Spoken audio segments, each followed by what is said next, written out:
Hello guys. Hello hi friends, welcome back ഒക്ട creation. ഞാൻ അക്ഷയ്, എൻ്റെ കൂടെ റോബിൻ, അതുപോലെ തന്നെ ഇന്ന് എൻ്റെ കൂടെയുള്ള വേറൊരു വ്യക്തിയുണ്ട്. നിങ്ങളെ പരിചയപ്പെടുത്തുക. ഇതാണ് നമ്മുടെ HDBയുടെ ഏറ്റവും വലിയ മാനേജർ അസിസ്റ്റന്റ്. എല്ലാ HDB കേരളത്തിലെ എല്ലാ ഇന്ത്യയിലെ 10 HDB ഒന്ന് തന്നെയാണ് കൈകാര്യം ചെയ്യുന്നത്. പാവപ്പെട്ട ജനങ്ങൾക്ക് ഫോണ് കാര്യങ്ങളെല്ലാം എടുത്തു കൊടുക്കുന്നത് മെയിനായിട്ട് നമ്മുടെ HDB ഫിനാൻസറായ ജെറിൻ മോഹനാണ്. യെസ്. അപ്പോൾ നമ്മൾ ഇന്ന് വന്നിരിക്കുന്നത് നമ്മുടെ ഏവരുടെ പ്രിയപ്പെട്ട രജനി കമൽ ഹാസൻ. വർഷങ്ങൾക്ക് ശേഷം നെൽസൺ അനിരുദ്ധ്. അപ്പോൾ വർഷങ്ങൾക്ക് ശേഷമുള്ള ഒരു എന്തായാലും മോളുപിടി നയിക്കും, കേരളത്തിൽ നിന്നായിരിക്കും. അങ്ങനെ അതിന്റെ ഒരു സെറ്റപ്പ് അനുസരിച്ച് അങ്ങനെ വരത്തുള്ളൂ. മോഹൻലാലായിരിക്കും. ലാലേട്ടനും മമ്മൂക്കയും മാത്രം തടവൊക്കെ ഇരുന്നാൽ മതി. വെക്കത്തില്ല, പറയാൻ പറ്റില്ല. അങ്ങനെ ശിവാജിനെ എന്നെ എന്തുകൊണ്ട് വെച്ചില്ല ലാലേട്ടൻ? അത് ശരിയാ. ഐ ചെയ്യാൻ നേരത്ത് സുരേഷ് ഗോപി ശങ്കർ വിളിച്ചപ്പോഴത്തേക്കും തന്നെ ലാലേട്ടൻ വിളിച്ചോണ്ടാ മമ്മൂക്ക വിളിച്ചോ ഇടിയൊന്നും അമ്മമാരെ മേടിച്ചേക്കുന്നു. അതുകൊണ്ട് പുള്ളി ഇടി മേടിച്ചിട്ട് ബൈക്കകത്തില്ല. യെസ്. അപ്പൊ നമുക്കൊന്ന് വീഡിയോ കണ്ടു നോക്കിയാലോ. எந்த ரூமுக்கு ஃபர்ஸ்ட் போறது? கொஞ்சம் விதமான கன்ஃபியூஷன் இருக்கு. இந்த ரூமுக்கா ரெண்டுல தான் சொல்லுங்க. நேத்தல சண்முக பிரியாவா கோகில பிரியாவா? இல்லைடா, ராகஞ்சி.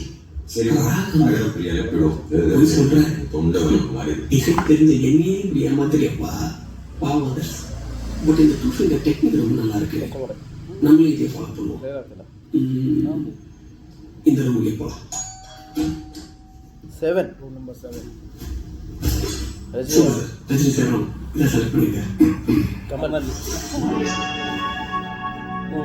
குச்சாய் சார், கமல் சாருக்கு ரொம்ப அழகா இருக்கு.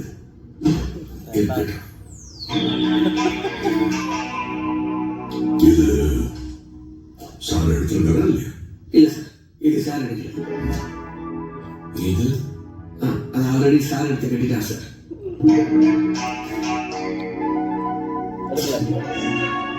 ഒന്നും വേണ്ടിയില്ല.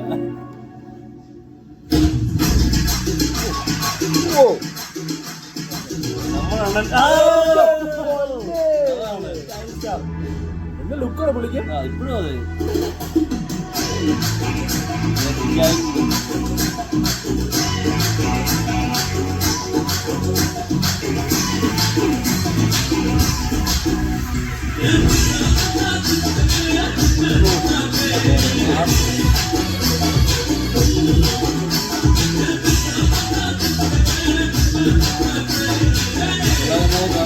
Super star Rajinikanth.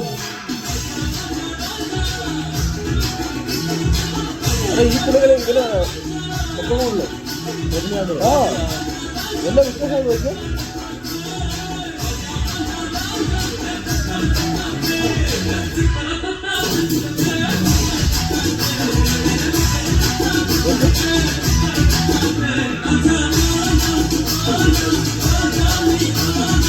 സ്റ്റൈലൊക്കെ രണ്ടുപേരുടെ ഇതിലേ പൊളിച്ചു അങ്ങനെ പോയി.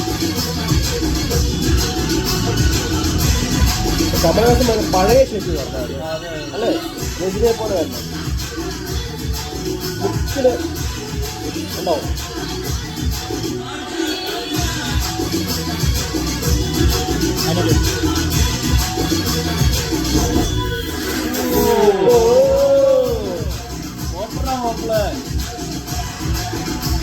രാജീവ് മേനോൻ.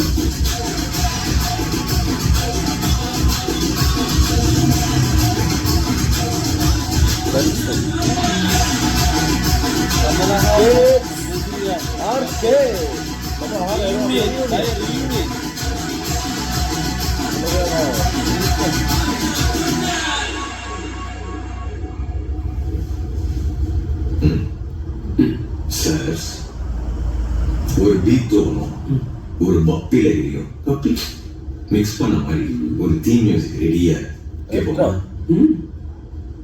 அதெல்லாம் அப்புறம் கேட்கலாம். அதுக்கு முன்னாடி ஒன்று கேட்கணும். யாரு ஹீரோ? கேட்கறாங்க இல்ல, சொல்லுங்க ஜி, யாரு ஹீரோ?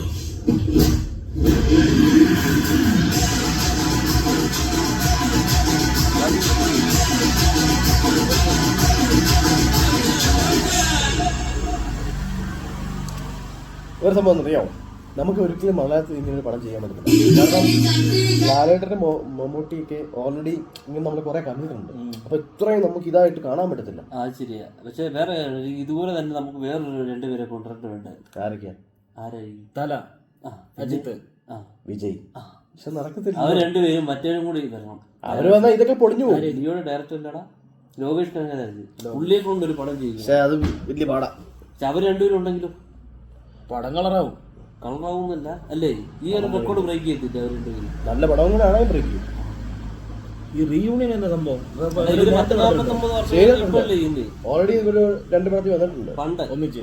അത് കഴിഞ്ഞാൽ പിന്നെ ഈ രണ്ടുപേരും വേണ്ട, വേറെ വേറെ രീതി. കാരണം ഇവരുടെ ശരിക്കും ശത്രുക്കളായിരുന്നു. ഇവര് ശരിക്കും മിത്രങ്ങളാകിയോന്ന് എനിക്ക് അറിയത്തില്ല. പക്ഷെ ഇവര് ഓക്കെ പ്രായമൊക്കെ ആയില്ലേ.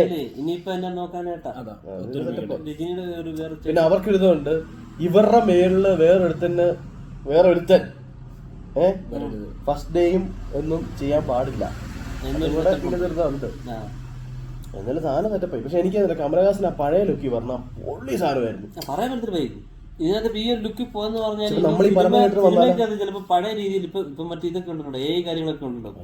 ആ ഒരു രീതിയില് ഇവ മറ്റേ കൂലിക്കത് രജനി വന്നില്ലേ, അതുകൊണ്ട് ഇവർ പഴയ കാലം കാണിക്കുമ്പോ ഇവര് വരുമായിരിക്കും. കാരണം അങ്ങനെ പറഞ്ഞല്ലോ, അങ്ങനെയല്ല ഒരു ഗുമ്മുള്ളൂ. സസ്പെൻസ് അങ്ങനെയാണ് നമ്മുടെ വിജയ് അജിത്തും കൂടെ പഴയ ഒരു ഗെറ്റപ്പിൽ വരുന്നവരെ കാണിച്ചാലോ വരത്തില്ലല്ലോ, വന്നാലോ. അപ്പൊ നമ്മളിപ്പോ കണ്ടത് പടത്തെ പേരിന് അറിയത്തില്ല. പടത്തിന് പേര് വന്നില്ലല്ലോ. ഇല്ല, കമലും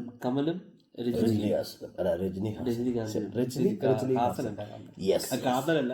അപ്പൊ നമുക്ക് അടുത്ത ട്രെയിലർ വീഡിയോ കാര്യങ്ങളായിട്ട് ഇനി ഞങ്ങൾ വരുന്നതായിരിക്കും. Yes guys. ഓക്കെ. യാ.